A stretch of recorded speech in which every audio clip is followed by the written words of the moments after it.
Well, you have to ask yourself, first of all, what price am I paying and why am I paying it? And also then my personal recommendation is have a time frame or an exit strategy no matter what. Because if you're working for one of these folks, I have heard of scenarios where it makes sense to stay there for a year and a half, 2 years. Mm-hmm. But if you don't have an exit strategy or a time frame, over time what happens is you start to feel this is normal. It's like being in an abusive relationship where over time you have the Stockholm syndrome and you start to feel like, well, I guess this is the way it's supposed to be. And that's unfortunate. Then you end up getting, caught up in a 5, 10, 15-year career with someone like this. But and in that situation that I just described to you, she ultimately, because she was able to step back and observe a little more objectively, the thing she figured out was his reaction to her expenditures was all based on whether they had recently won or lost an important deal or an important piece of business. And it just wasn't something she had been paying attention to. And she realized, okay, partly to manage him, I have to know in the last 2 days, have we won anything or lost anything? So it was actually a matter of his, put another way, his moodiness.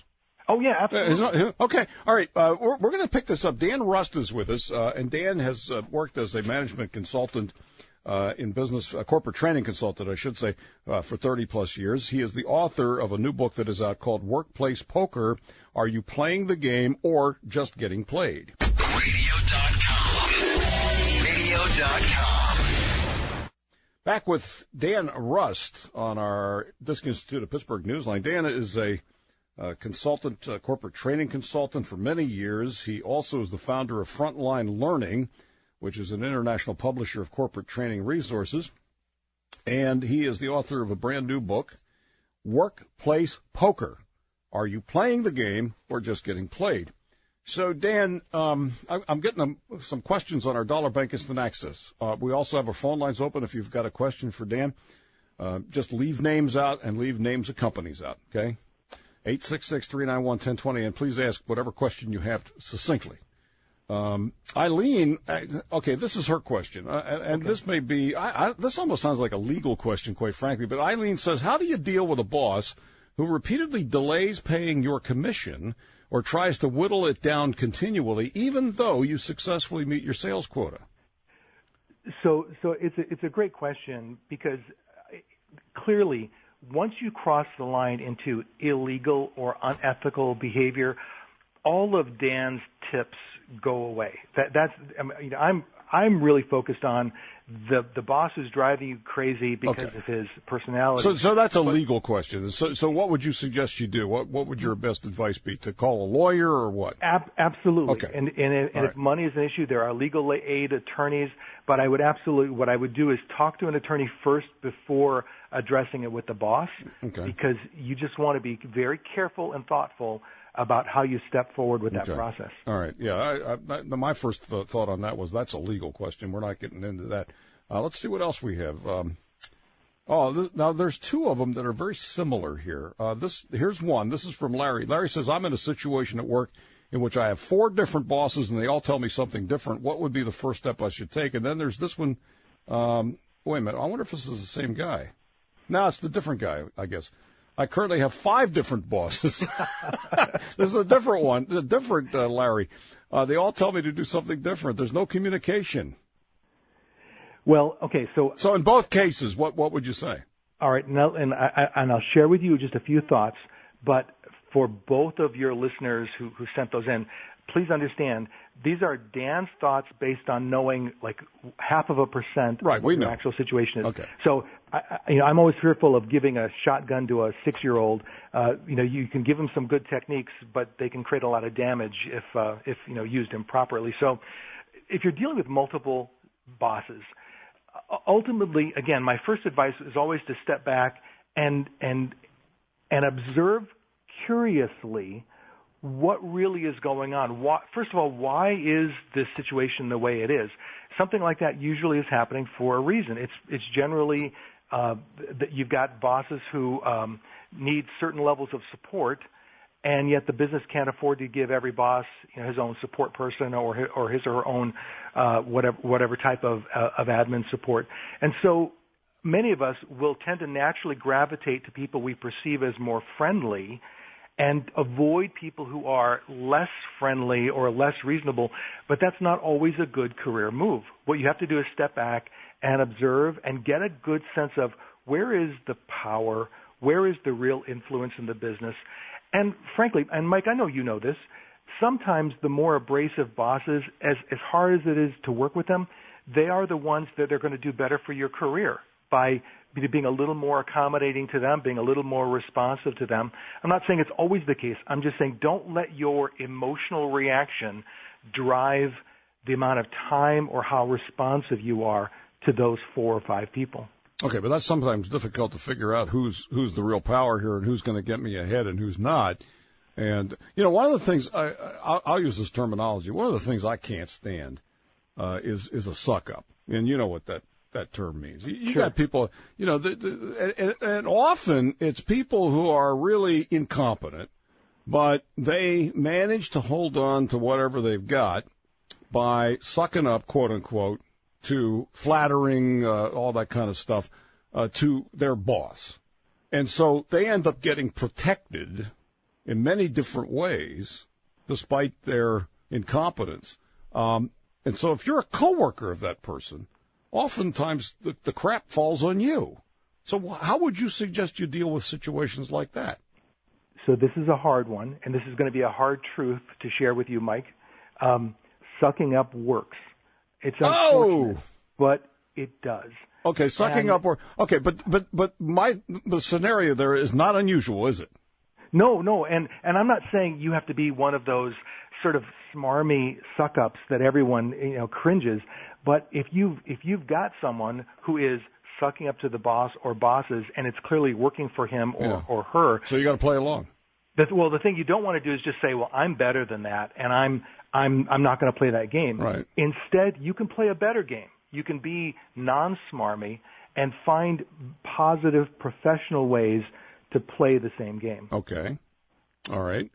Why is it, and these are just questions off the top of my head after partial lifetime here of working in various places and seeing all kinds of things. Why is it that it does seem sometimes that some of the worst, most incompetent, ineffective people get protected while the good people are under a lot of stress and are treated badly, quite frankly, in some cases? Oh, without a doubt. And you see that dynamic at play in many, many businesses. And generally speaking, it starts with early in our careers, those of us who are hardworking and talented, because that's our fastball, we tend to run with that. And I'm going to keep my head down and I'm going to do the hard work, and that's what's going to work for me.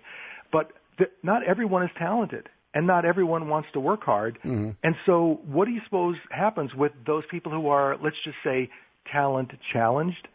Well, they're still ambitious. So what they learn early on is, I'm going to work the people. I'm not going to work the job. And at the same time that you and your job are developing good skills and competencies, and you're basically being a Boy Scout and doing everything you're supposed to do, this person is learning a whole different set of skills in terms of working the people. And unfortunately, that does have value. It does work. And that's why you sometimes see people who, as they keep honing those skills over the course of years and decades, so they can do pretty well for themselves. Okay, so I only have a short. Well, I'll tell you what. When we continue after this break, I want you to follow up on that. And so the hardworking person who thinks, okay, the way to get ahead is do a good job and do the right thing, etc., and they keep getting lapped by or by these other incompetents who are working the people. So what would you tell that person, that hardworking person, that talented person, for example, to do differently to get themselves ahead? Yeah. So let's deal with that. About how to play both games. Absolutely. Perfect. Absolutely perfect. And I would add to that, there's a friend of mine, and she's actually, I did work with her at one time, but she's working for another big company right now. But and she's a really competent and just an excellent at what she does. But she has said it is better to be liked than be good. And I think in a way that's what we're talking about. So let's expand upon that when we continue. Dan Rust is with us, author of Workplace Poker. Are you playing the game or just getting played? 2:48 now on KDKA. One more segment with Dan Rust. Dan is the author of a new book that is out, Workplace Poker. Are you playing the game or just getting played? And Dan is the founder of Frontline Learning, an international publisher of corporate training resources, and he was a corporate training consultant for many years. And now he's got his new book, Workplace Poker. Okay, we have one more segment. I want to cover a number of things as quickly as we can. So drawing back on the earlier, this friend of mine was very good at what she does, very successful, works very, very hard. But she has said on more than one occasion, it is better to be liked than to be good, which is kind of maybe a positive way of saying the same thing that you were talking about a few minutes ago.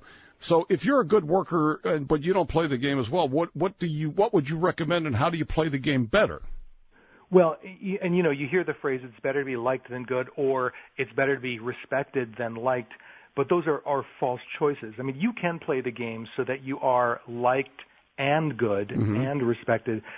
But initially, it is a little mentally tiring. And I've had even people who have recently read the book Workplace Poker, and they've said, the whole idea of focusing on reading people, paying more attention to the ebbs and flows of what's going on, I mean, it's hard enough just to do my job.